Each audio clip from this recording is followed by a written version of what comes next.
Eu gostaria de pedir que colocassem a primeira imagem da minha apresentação, que está no pendrive.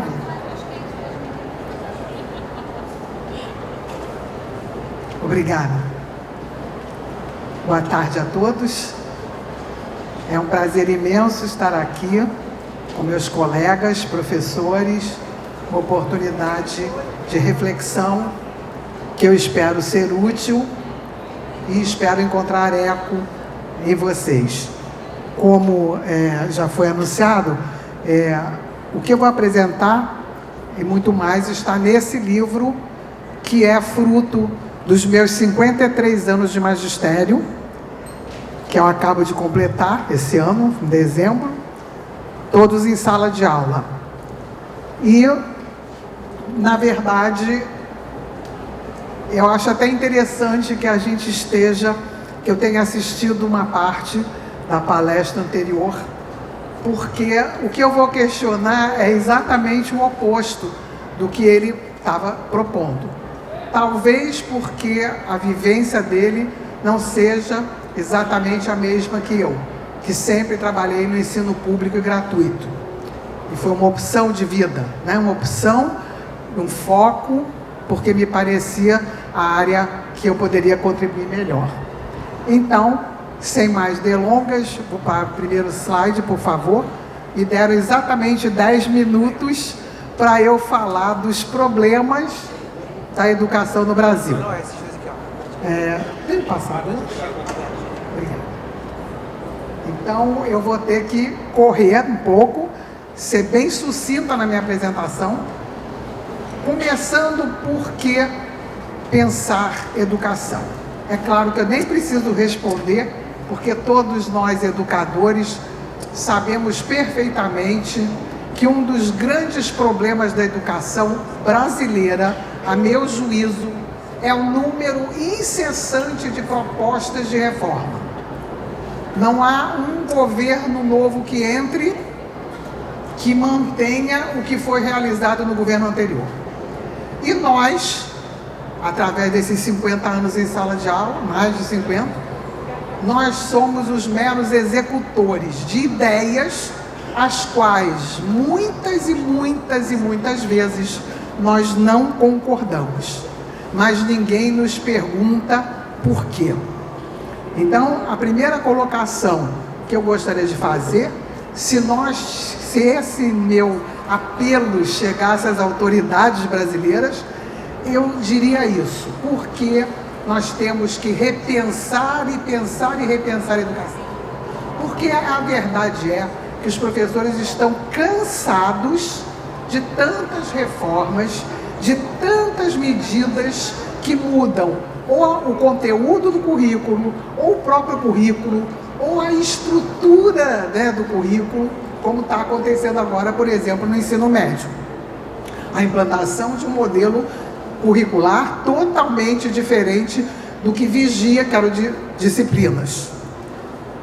E ainda mais sério do que porque nós estamos cansados dessas multiplicidades de reformas, é porque nós não podemos, e nós educadores de sala de aula, não esquecemos que a cada 9 anos, se nós nos ativermos à obrigatoriedade escolar, nós estaremos condenando uma nova geração ao fracasso, como tem acontecido reiteradas vezes, em que o Brasil continua ocupando os piores lugares quando ele participa de estudos como o PISA, por exemplo, comparativo com outras realidades. E por que eu coloquei como subtítulo do livro Com os Pés no Chão? Porque é justamente disso que a gente precisa. Que se por acaso fizermos alguma reforma, seja algo que de fato seja implantável e não fique no papel, porque é mais alguma coisa que o professor ouve e diz: isso não vai dar certo. Como eu cansei de ouvir colegas meus e eu mesma pensar depois eu fui supervisora de escola, depois supervisora distrital, e o que os meus colegas mais diziam era exatamente isso. A maioria das reformas que surgem é apenas baseada em alguém gostou dessa ideia, alguém que está num posto de comando. Então, cabe a nós apenas concretizar medidas com as quais a gente não concorda. Então, eu tenho algumas sugestões.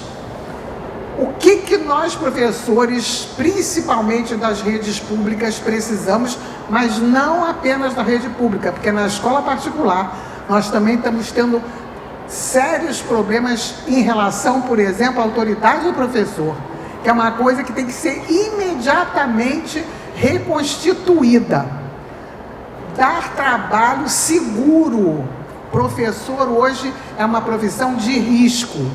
E treinamento eficiente. Nós acabamos de assistir uma palestra maravilhosa aqui, mas eu pergunto, quantos de vocês têm condição de fato de implantar isso? Assistência para implantar uma mudança tão nova, né? Dentro da nossa realidade. Quando é que as mudanças vão dar certo? É a pergunta que eu faço a seguir para nós. Primeiro, ninguém consegue implantar uma mudança na qual não acredite com sucesso. Então, quando a gente for chamado a implementar um projeto em que a gente confie, que não, isso tem a ver com a minha realidade, isso vai funcionar. Segundo, quando a gente se sentir apoiado pelo sistema e não confrontado pelo sistema, que é o que mais acontece hoje, tanto na rede pública como na privada. Quando acontece algum problema, o professor é confrontado com o aluno em pé de igualdade, como se nós tivéssemos que ter uma espécie de depoimento, de um lado e de outro, e sermos julgados por isso. A outra coisa é que, se vamos implantar uma nova tecnologia, uma nova metodologia, enfim, seja o que for, a gente tem um treinamento prévio. E não simplesmente como vem acontecendo agora, por exemplo, no ensino médio, os professores absolutamente não estão preparados para trabalhar o currículo por atividade e por área de estudo, que era usado nos outros segmentos anteriores. Ele está habituado a dar a sua aula, a sua disciplina, e eles não têm tempo para se reunir para fazer um trabalho interdisciplinar. Essa é a realidade das nossas escolas. Então, a gente não tem tempo, a gente não dá tempo, né? Esse é o grande problema, você não pode dar o que você não tem. Então, em síntese, as reformas que se sucedem não dão certo, por quê? Primeiramente, elas não tomam por base estudos reais de campo para realmente a gente saber o que está precisando o meu aluno, o que está precisando o professor e qual é a infraestrutura necessária para isso. Por exemplo, no caso da palestra anterior, todas as nossas escolas estão prontas para informatizar, trabalhar tudo informatizadamente? De maneira nenhuma. Nós temos escolas no Brasil que nem banheiro com água corrente, água encanada tem. Essa é a realidade do Brasil. Bom, como eu já disse, são feitas de acordo com o gosto de quem ocupa os cargos decisórios, quer dizer, isso é legal, isso eu gostei. Pergunta se ela vivenciou isso, a pessoa que adota ou que impõe a nós isso. Não há outra coisa importantíssima que você acaba de aprender. Eu cansei como supervisora de ouvir isso de colegas que diziam, gente, agora que eu aprendi a usar o construtivismo, não está mais se usando, já vai cair de moda, porque existe também a moda pedagógica, né? Eu fico muito preocupada de ver que a moda agora é achar que tudo vai se resolver através da tecnologia. Enquanto a verdade é que pelos rincões de Brasil, e nem precisa sair muito das capitais, a gente hoje tem professores extremamente mal formados. Não apenas porque o ensino fundamental está ruim, mas porque eles também tiveram um ensino médio de péssima qualidade. Então, se o professor é mal treinado, mal preparado, ele não pode fazer milagre. Então, outra coisa que tristemente a gente tem que admitir, que nossas autoridades estão muito mais preocupadas em implantar coisas visando as estatísticas oficiais, do que visando realmente a qualidade do que o meu aluno apresenta ao final da 9ª série. A gente vê que o aluno chega na 9ª série, aí os jornais comentam, mal conseguem entender o que leem, ou nem conseguem entender o que leem, e fica por isso mesmo, não se vê nenhuma medida sendo tomada perante um problema tão absurdamente importante de ser resolvido. Isso aqui só para ilustrar rapidinho, né?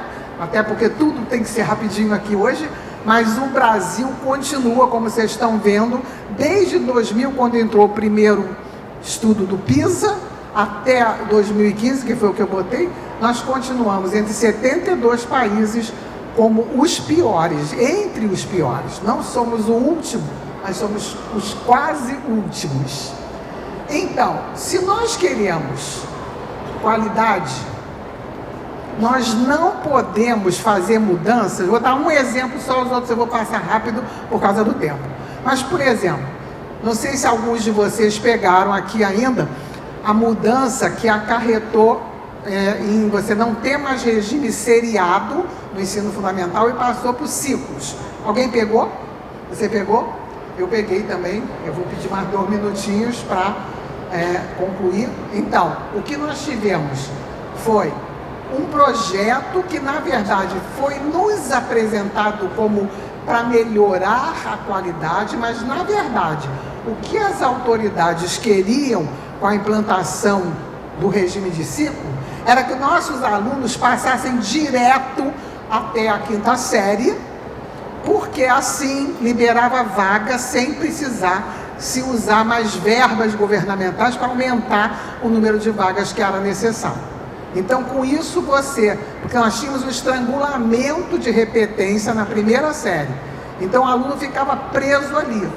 Então, o que eles fizeram? Todo mundo passa até a 5ª, tanto que o Haddad ainda tentou, no final do seu mandato, implantar isso na 5ª, porque o estrangulamento da 1ª chegou para a 5ª. Então ele queria agora, vamos passar, e aí nós íamos ficar com problemas no ensino médio, que já estamos, e posteriormente, como eu visualizo os meus próprios alunos na universidade.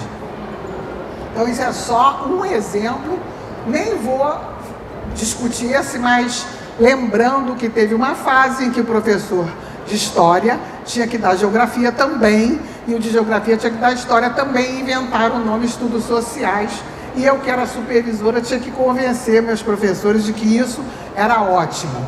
É claro que não dá, né? É isso que é a qualidade na educação no Brasil. Decisões desse tipo são tomadas e são impingidas a nós docentes. Infelizmente, essa é a realidade. Aí agora aqui mais um exemplo, que eu não vou nem citar, mas vocês todos estão a par. Na verdade, só para lembrar que a mudança do ensino médio, a meu juízo, ela não surgiu para fazer um ensino médio melhor. Na verdade, é porque nós temos um déficit de professores gigantesco em História e Geografia, ainda, sem falar de História, Física e Matemática, que faz 250 mil postos que são necessários no Brasil para a gente poder continuar o currículo como era. Então, assim, você, com esse novo ensino médio, o que você faz? Você diz, bom, 40% obrigado, português, matemática, o resto, 60% fica a cargo de cada escola. Como é que a escola vai resolver esse impasse? Que professores eu tenho das outras matérias? Esses, então esse vai ser meu currículo na parte diversificada. Essa é uma denúncia que eu estou fazendo, que eu acho gravíssima. E para não ficar só na denúncia, eu quero botar essa última lâmina, vocês me desculpem, mas eu não posso fechar sem deixar um caminho final, porque seria muito triste deixar vocês sem uma resposta. O que eu penso que pode ser feito? Primeiro, parar de usar educação como uma coisa política para eu aparecer, né? Isso é um recado direto para os ministros, secretários de educação. Vamos fazer da educação uma ciência, Ou seja, só mudamos métodos se depois de levantar a capacidade dos docentes que vão executar, através de um projeto piloto ou através de um treinamento. Desvincular, outra coisa importante, não pode jogar para o professor. Vão agora ensinar sem cartilha, agora está voltando. Eu cansei de receber e-mails essa semana e WhatsApp de pessoas dizendo: Tânia, agora vai acabar a história de ensinar leitura usando o construtivismo. Vamos voltar às cartilhas. Por quê? Porque, óbvio, se tivessem perguntado, os professores diziam: não, nós não sabemos usar esse negócio aí. Bom, vamos desvincular então a educação de política partidária. Isso é fundamental, porque os partidos só querem se projetar, eles não querem investir realmente em qualidade. Educação básica tem que voltar a ser prioridade. Hoje em dia a gente gasta $3 no ensino superior para 1 no ensino fundamental. Qualquer mudança de metodologia que o Estado impingir na execução tem que ser precedido de treinamento de professor para que eles possam de fato executar o que está sendo pedido, tá? Isso tudo está no livro, né? Vamos anunciar o livro. Ah, tá. Só terminando, essas são algumas das minhas propostas. Desculpe a correria, mas me deram 10 minutos, então vamos parar por aqui e oportunamente aprofundar. Aqui está um pouquinho dos minhas últimas publicações, como eu disse a vocês, que é essa, Pensando em Educação, e também os novos perigos, que é muito importante, sobre a web, né, que hoje está sendo incensada como o caminho ideal para tudo. Então, tem que ter um pouco de cuidado. Muito obrigada pela atenção, espero ter sido útil. Muito obrigada. Muito obrigada por ter vindo, e o livro está disponível no estande da Editora Rocco, no Pavilhão Azul.